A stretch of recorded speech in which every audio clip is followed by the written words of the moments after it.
इस एफसीआरए के खिलाफ आवाज आप लोग उठाइए,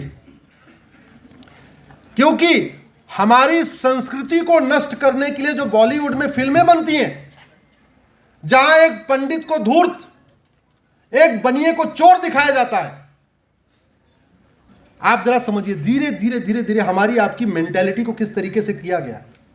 अगर किसी को पाखंडी दिखाना तो पंडित को दिखा देंगे, किसी को ईमान वाला दिखाएंगे।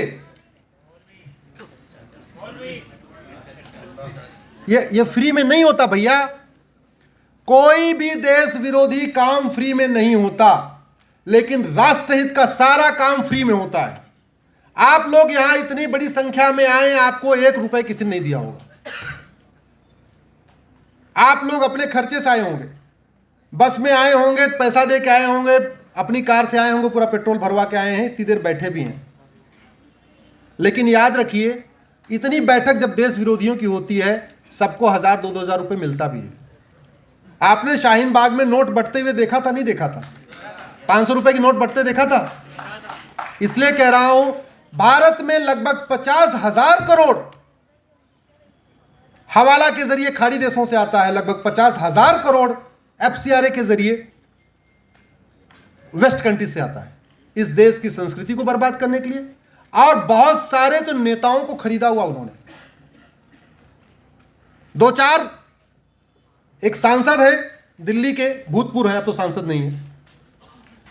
आप उनका ट्वीट देखिए, वो सुबह से शाम तक दलित बनाम संवर्ण करते रहते हैं, सुबह शाम तक। एक एक ट्वीट का 50-50 हजार रुपए लेते हैं।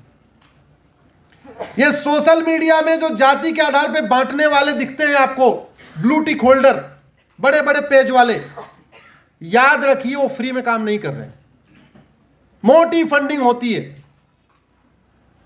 तो ट्विटर ट्रेंडिंग की फंडिंग फॉरेन से हो रही है, फेसबुक पे पोस्ट लिखने की फंडिंग बाहर से हो रही है, न्यूज एंकर्स को फंडिंग हो रही है, बुद्धिजीवियों को फंडिंग हो रही है, सांसदों को फंडिंग हो रही है, विधायकों को फंडिंग हो रही है। फंडिंग के कई तरीके होते हैं। एक तरीका होता है सीधे दे देना, दूसरी तरीका विदेश बुला के कोई उनको अवार्ड दे के करोड़ रुपए दे देना।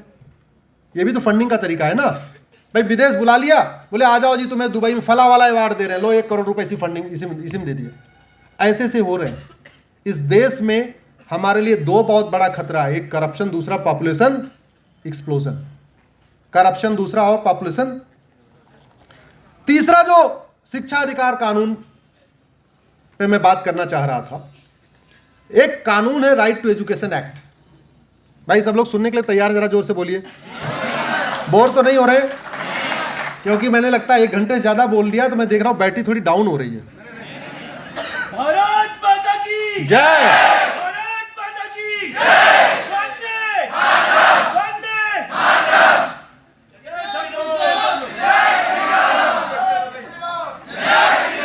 ऊपर वाले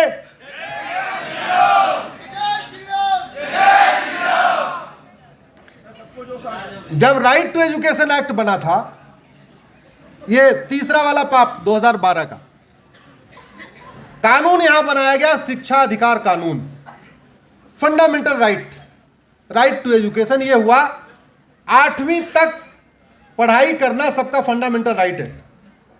बेटा सुनो, सामने सुनो। जब ये राइट टू एजुकेशन बना तो सब इसके अंडर में थे, मदरसे भी इसके अंडर में थे, गुरुकुल भी इसके अंडर में थे, मिशनरी स्कूल भी इसके अंडर में थे, सब इसके अंडर में थे। यह तय हुआ कि राइट टू एजुकेशन सभी स्कूलों पे लागू होगा।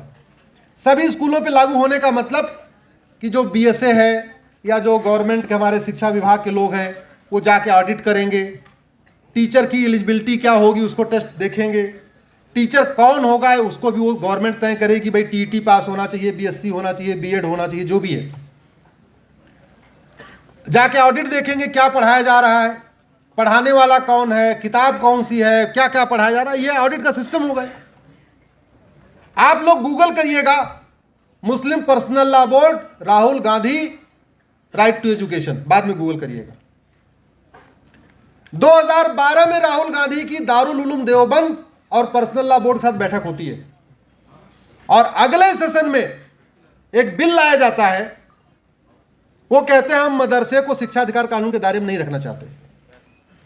अगर तुम कुछ गलत नहीं पढ़ाते हो, अगर कोई गलत काम नहीं करते हो तो शिक्षा अधिकार कानून के दायरे से भागने की क्या जरूरत थी?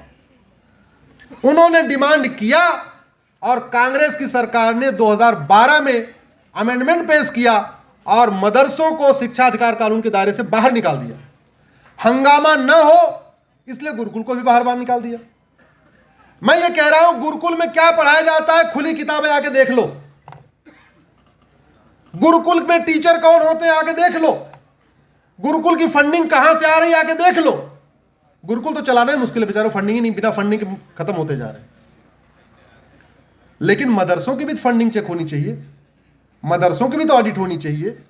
मदरसों का टीचर कौन है, उसकी भूमिका क्या है, वो भारत का रहने वाला है कि पाकिस्तान का रहने वाला है कि बांग्लादेश का रहने वाला है, वो किताब कौन सी पढ़ाई जा रही है, ये टेस्ट होना, चेक होना चाहिए नहीं होना चाहिए, ऑडिट होना चाहिए कि नहीं होना चाहिए।